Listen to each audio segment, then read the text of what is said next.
pero necesitamos de sus oraciones. Así es que hay muchos pastores que están fuera, nuestro pastor está fuera esta semana también, y los pastores que aún no han regresado, ¿verdad? Como el de Baja California, que siguen por allá. Entonces hay que seguir orando por ellos y por todos los pastores que abrazaron esta visión. Amén. Por los permisos también, porque en algunos lugares se pone difícil la situación. Entonces, por medio de la oración estamos atacando acá. No nos dejen solos. Amén, aleluya. Gloria a Dios. Demos otro aplauso al Señor, porque Él es bueno y para siempre es su misericordia. ¿Y cuántos quieren escuchar palabra del Señor? Gloria a Dios. Está aquí el evangelista Abel Borges, y demos un aplauso a Dios por su vida. Él trae la palabra en esta noche. Aleluya. Gloria a Dios.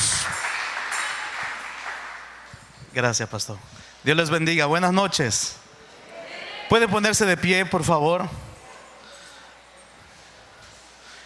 Y si ya de pie, puede usted abrir su Biblia allá en el libro de San Lucas, capítulo 8, versículo 22. Libro de San Lucas, capítulo 8, versículo 22. En esta hermosa noche quiero que podamos ver este capítulo y poder sacarle mucho provecho. Amén. Dice así la palabra de Dios, en el nombre del Padre, del Hijo y del Espíritu Santo. Libro de San Lucas, capítulo 8, versículo 22. Si lo tiene, puede decir amén. Aconteció un día que entró en una barca con sus discípulos y les dijo: pasemos al otro lado del lago, y partieron. Léalo conmigo. Aconteció un día que entró en una barca con sus discípulos y les dijo: pasemos al otro lado del lago, y partieron. Espíritu Santo de Dios, gracias porque nos permites estar en este lugar, Señor. Gracias porque nos permites, Señor, ser parte del avivamiento, Señor, que tú tienes para tu iglesia, Señor. Gracias por cada remanente que está aquí en esta noche. Gracias por todas las personas que hicieron el esfuerzo, Señor, que vinieron desde muy lejos, tal vez tomaron 2, Señor, transporte para llegar aquí, tal vez. Pero, Señor, yo te pido que en esta noche hables palabra de vida, Señor. Levantes al que está caído, Dios, y al que vino, Señor, desanimado, su espíritu, su alma y su cuerpo sea levantado por el poder de tu palabra. En el nombre de Cristo Jesús te damos las gracias, a ti la honra y la gloria. Amén y amén. Dios le bendiga. Amén. Tome su asiento.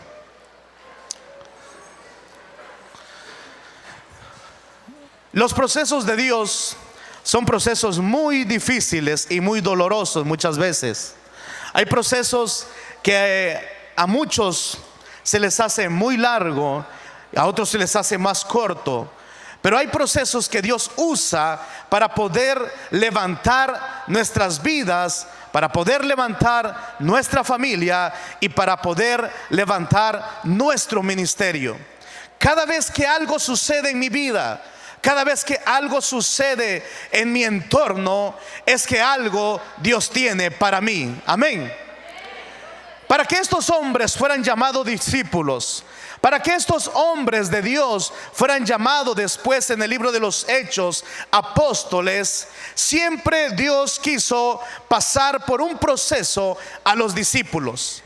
Y ese proceso muchas veces ellos no lo entendieron.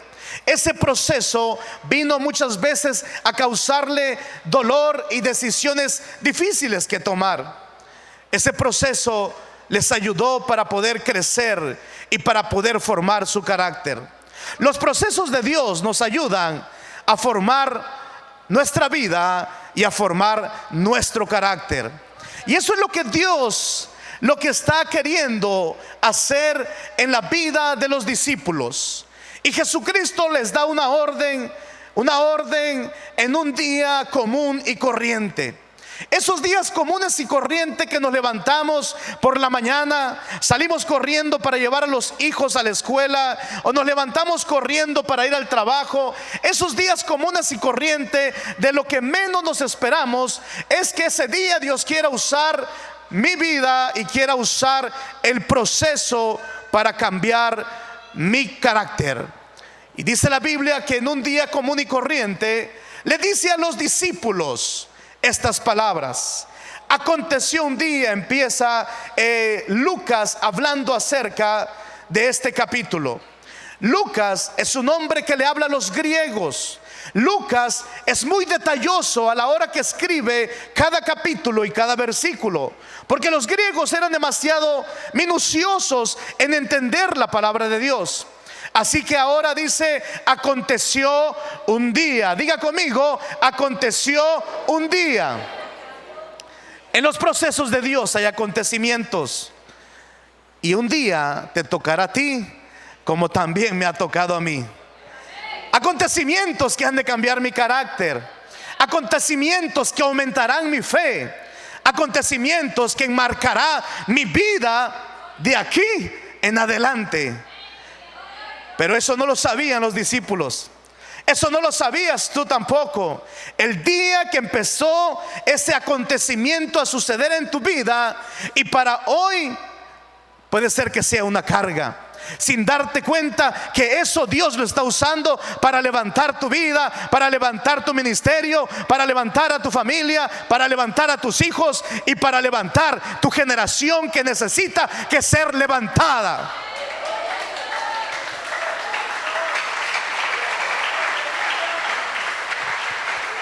Lo hermoso de la palabra de Dios en esos acontecimientos es que Él ha prometido algo. ¿Qué es lo que ha prometido? Dice la Biblia: aconteció un día que entró en una barca con sus discípulos y les dijo: pasemos al otro lado del lago, y partieron. Él prometió estar con nosotros hasta el fin del mundo. Y ahora le dice a los discípulos: partamos al otro lado del lago.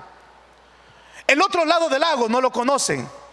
El otro lado del lago, ellos ignoran lo que está pasando. El otro lado del lago puede ser muchas veces muy difícil de entender, pero eso lo usará Dios para poder hacer algo en tu vida. Y dice la Biblia que partieron. Es bien interesante lo que está hablando la palabra de Dios, porque en estos días y en estos meses han pasado acontecimientos en mi vida que parecía que no entendía y no comprendía.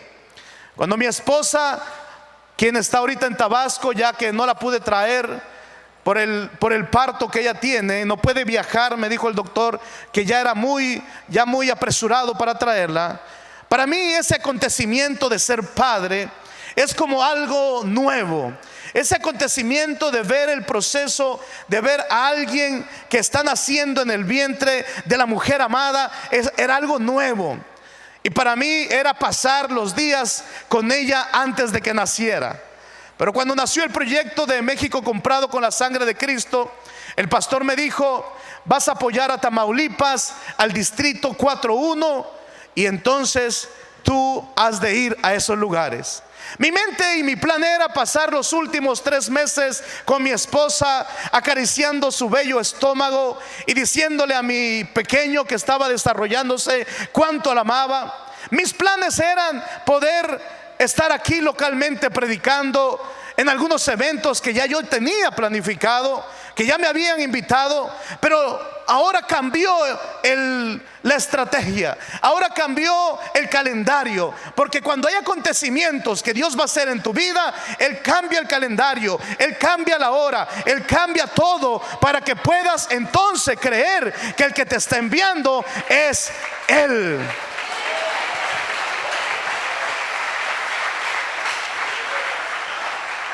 Mi plan era, y yo dije: en esos últimos 3 meses voy a esforzarme más que nunca para poder comprarle una carriola a mi bebé, para poder tener el portabebé más bonito, tener la cuna más bonita y poder pagar un parto adecuado para mi esposa.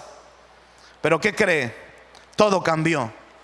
Porque ni tengo ni el portabebé, ni tengo la cuna, ni siquiera tengo lo que me falta. Y hoy en la noche tengo que viajar allá.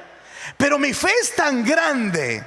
Tengo una fe que Dios ha puesto en mi corazón, porque ha formado mi carácter, que yo sé que mañana Él me puede sorprender. Dios puede sorprenderte en esos acontecimientos. Él nunca te va a dejar solo ni sola. Él dijo que estará contigo, Él estará contigo. Él dijo que va contigo en tu barca, Él va contigo a tu barca. Necesitas que llegar al otro lado del lago.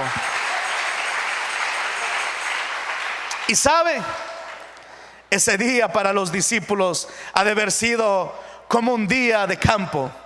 Han de haber dicho: vamos a subir a la lancha, de seguro que a mitad del río, del mar, vamos a aventar el anzuelo, pescaremos, cocinaremos, haremos esto, llegaremos al otro lado del lago, tal vez jugaremos un partido de fútbol. Yo no sé qué pensaban los discípulos, pero lo que menos esperaban los discípulos es que ese día lo que Jesús estaba queriendo hacer era formar su carácter y desarrollar su fe.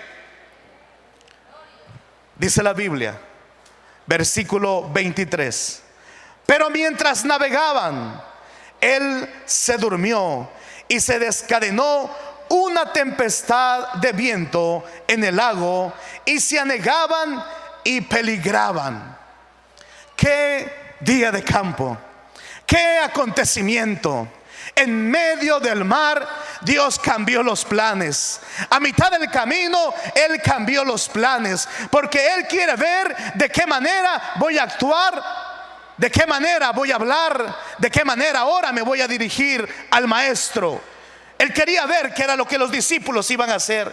Él quería ver que los discípulos reaccionaran como muchas veces habían reaccionado. Pero en la tormenta reaccionamos muchas veces con nuestra carne. En la tormenta reaccionamos y tratamos de echarle la culpa al que esté más cercano. Amigo, hermana, no puedes echarle la culpa a la gente. La tormenta sirve para que te acerques a Jesús. Yo no sé qué acontecimiento estás pasando, yo no sé qué circunstancia estás pasando, pero lo que Jesucristo quería hacer con los discípulos era aumentar su fe, era cambiar su carácter. Y les dice en ese momento que aunque estaba con ellos, Él estaba durmiendo. ¿Para qué sirven esos procesos? ¿Para qué subirse a una barca un día y estar a la mitad, a punto de ser totalmente muertos? ¿Para qué? ¿Para qué tanto esfuerzo?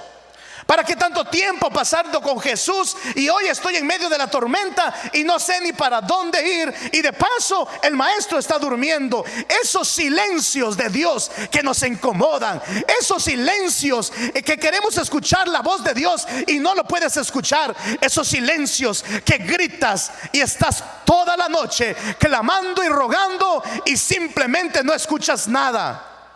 Eso hace formar mi carácter. Eso definirá lo que yo quiero ser el día de mañana. Dice la Biblia que estos discípulos vieron a Jesús durmiendo. Y en este proceso, cuando estaba esta tormenta, ellos simplemente lo único que observaron era a un Jesús durmiendo en la popa, mientras ellos estaban a punto de morir.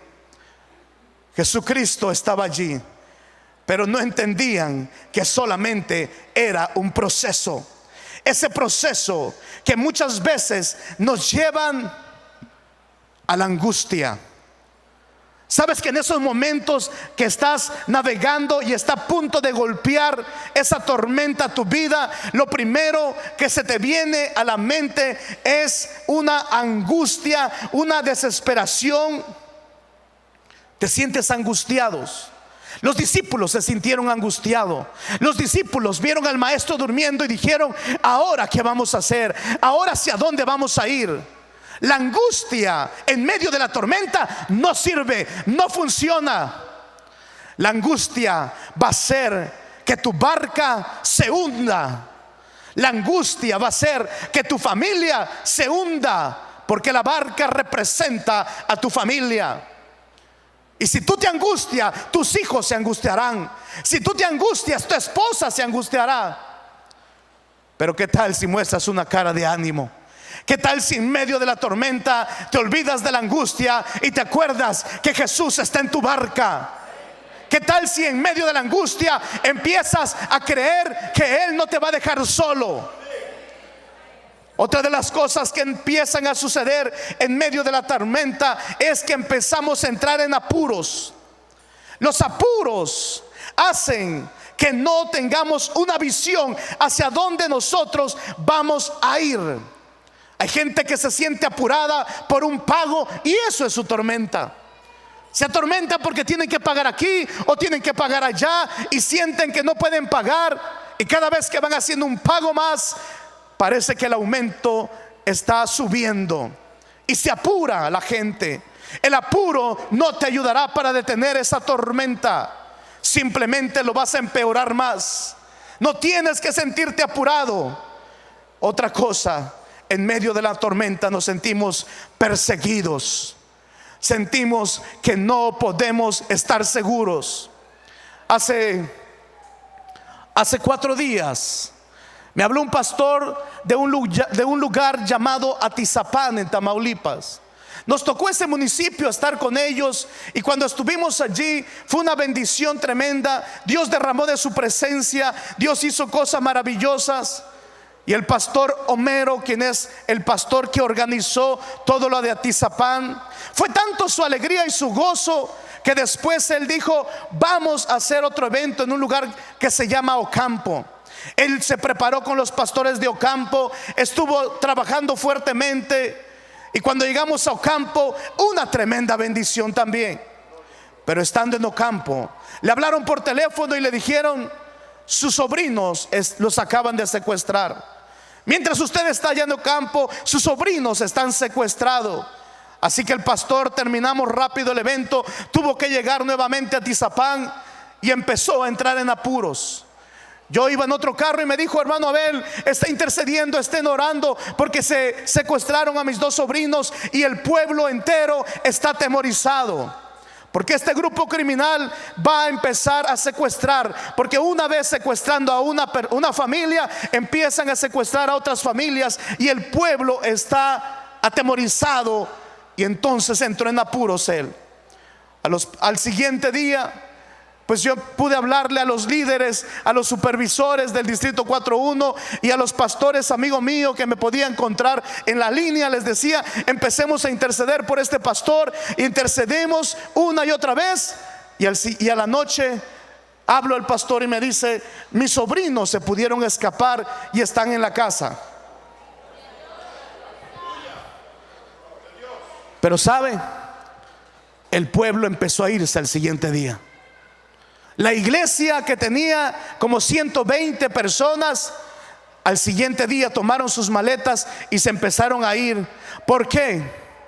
Porque si tú te escapas del crimen, ellos irán a buscarte, y si no te encuentran, empezarán a asesinar a las personas de tu familia hasta que tú salgas y digas: aquí estoy. El pastor me habló como a la 1 de la mañana y me dijo: hermano Abel, estoy solo con mi familia. Está mi hija, mi hijo, mi esposa en la iglesia, porque hoy no vino nadie al culto, porque la gente está atemorizada y tiene miedo. Entró en un apuro el pastor, en una desesperación, que parecía que su barca estaba a punto de hundirse. Parecía que su barca, lo único que quedaba era él y su esposa y sus hijos. Y ahora, ¿qué sigue?, me decía él. Esas respuestas que uno como predicador o como consejero muchas veces no tiene. Tú como consejero a veces no tienes respuesta para todo, porque la gente pasa tormentas, la gente pasa momentos difíciles, pero solamente el único que tiene la respuesta está dentro de tu barca. Al siguiente día, las únicas palabras que le pude decir al pastor Homero es: no se preocupe, Dios está en control de su barca, Dios va a hacer algo maravilloso, reciba la paz de Dios. Empezamos a orar por teléfono, empezamos a romper con toda maldición y empezamos a declarar que Jesucristo no los iba a dejar solo. El fuego de Dios empezó a correr por teléfono de una manera que usted no tiene idea.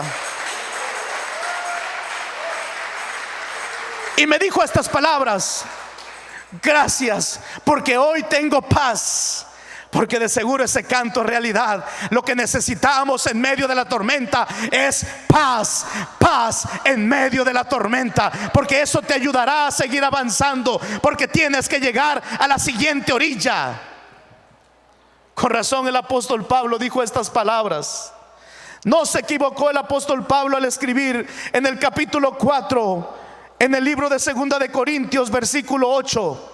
Que estamos atribulados en todo, mas no angustiados, en apuros, mas no desamparados, perseguidos, mas no desamparados, derribados, pero no destruidos. La tormenta no te tiene que destruir. Las circunstancias no te tienen que destruir. Todo lo podemos en Cristo que nos fortalece. La fortaleza viene de Dios. Su fortaleza está en tu barca. Su fortaleza está en tu vida. Ahora mismo Él está contigo para fortalecerte y ayudarte a cruzar del otro lado del lago. Necesitamos ver con claridad que no es la tormenta el problema. No es la circunstancia lo que te está acabando. Es que perdiste el rumbo de la brújula. Perdiste el rumbo de la dirección. Te olvidaste que en tu barca está Jesucristo. Te olvidaste que Él prometió estar contigo. Te olvidaste de lo que Él habló un día a tu vida. Te olvidaste de lo que Él ha prometido. Y hoy sientes que tu barca se puede hundir con cualquier circunstancia. Por eso en el capítulo 5 del libro de Mateo habla de dos tipos de hogares: el hogar del prudente y el hogar del imprudente. Dice que a los dos soplarán vientos, a los dos vendrán tempestades, pero a los que tengan como roca a Jesucristo, dice que aunque vengan vientos, aunque vengan tormentas, a ellos no los derribará. No te puede derribar cualquier tormenta. No te puede derribar cualquier circunstancia. Tenemos que empezar a caminar y creerle al Señor. Dice que despiertan al maestro y vinieron a él y le despertaron diciendo: Maestro, maestro, que perecemos. Despertando él reprendió al viento y a las olas y cesaron, y se hizo bonanza. Bonanza. Hubo tranquilidad en medio de la tormenta. La tranquilidad, la bonanza es lo que necesitas para poder ver más allá de lo que Dios quiere hacer en tu vida, lo que Dios quiere hacer en tu matrimonio, lo que Dios quiere hacer con tus hijos. Es la bonanza, esa paz que sobrepasa todo entendimiento. Por algo dijo el apóstol Pablo que viviríamos de gloria en gloria. Pero cuando habla de carácter, habla de triunfo. De gloria en gloria significa de fe a fe, de revelación a revelación, decía el apóstol Pablo en el libro de Romanos capítulo 1. Pero cuando habla de carácter, habla de triunfo en medio de la tormenta. Y la Biblia nos habla en el libro de Corintios que nosotros vivimos de triunfo. ¿De triunfo? No. La Biblia nos habla que vivimos de triunfo. En el libro de Corintios, vea lo que dice el libro de Corintios, segundo libro de los Corintios, capítulo 3, versículo 14. Mas a Dios gracias. Debo darle gracias en la tormenta. Mas a Dios gracias, el cual nos lleva siempre en triunfo en Cristo Jesús. Si dijera en triunfo, significa que hoy tengo triunfo y mañana no sé si voy a triunfar. Eso es de triunfo en triunfo. Pero de triunfo en Cristo Jesús significa que hay una permanencia en la victoria que Dios te va a dar a tu vida. En Cristo Jesús significa que no va a haber cambios. Él te lleva al otro lado del lago porque te lleva. Por eso necesito el carácter de Cristo Jesús, porque mi triunfo formará el carácter de Cristo Jesús, que es el que necesito para llegar al otro lado del lago.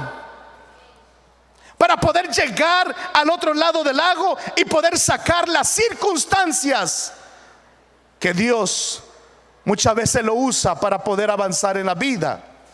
Dice la Biblia, sigue diciendo, y les dijo: ¿dónde está vuestra fe? Versículo 25. Y atemorizados se maravillaban. ¿Por qué se atemorizaron y por qué se maravillaban? ¿Por qué no simplemente se glorificaron y creyeron que la gloria de Dios estaba allí? ¿Por qué no creyeron en la victoria y el triunfo que Jesús le estaba dando? Porque todavía estaban siendo formado su carácter. Se atemorizaron. Todavía tenían un espíritu de temor. Todavía no creían lo que Jesús estaba haciendo. Y a veces vivimos en esa circunstancia. A mitad de la tormenta no creemos lo que Jesús va a hacer. A mitad de la tormenta no crees que alguien va pasando por allí, como le sucedió a la mujer de flujo de sangre, que dice que Jesús simplemente con tocar el manto, el flujo desapareció. A una mujer que era maldita, a una mujer que la tormenta lo había sacado de su familia, a una mujer que no tenía esperanza, a una mujer que ya no tenía nada más que hacer sino esperar en Jesús. ¿Por qué has tenido miedo? Porque crees que no vas a poder avanzar, porque piensas que esa circunstancia está a punto de quitarte tu hogar. ¿Por qué crees que está en las manos del licenciado?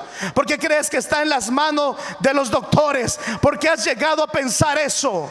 Cuando Cristo es el doctor de doctores, es el abogado de abogados.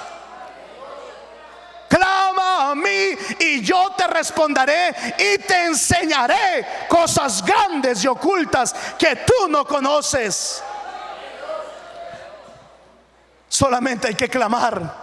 Y los discípulos empezaron a clamar. Y Jesucristo les dijo: ¿dónde está vuestra fe? Eso significa que los discípulos tenían fe, pero lo habían perdido. Lo habían perdido. Y a veces perdemos la fe muy fácilmente. Con cualquier comentario, con cualquier desánimo, perdemos la fe para que no podamos llegar al otro lado del lago. Pero Jesucristo les dijo: ¿dónde está vuestra fe? Y dice la Biblia: ¿y quién es este? Dijeron ellos, que aún a los vientos y a las aguas manda y le obedecen. Los discípulos no conocían todavía lo suficiente a Jesús para que Él pudiera formar su carácter y para que Él pudiera desarrollar su fe. Y dice la Biblia que llegaron al otro lado del lago. Como sea, pero llegaron. Como sea, pero llegarás. De una u otra manera llegarás al otro lado del lago, porque del otro lado del lago recibirás otra experiencia. Y dice la Biblia: y arribaron a la tierra de los Gadarenos, que está a la ribera opuesta a Galilea, o sea, el otro lado del lago. Al llegar en la tierra, vino a su encuentro un hombre de la ciudad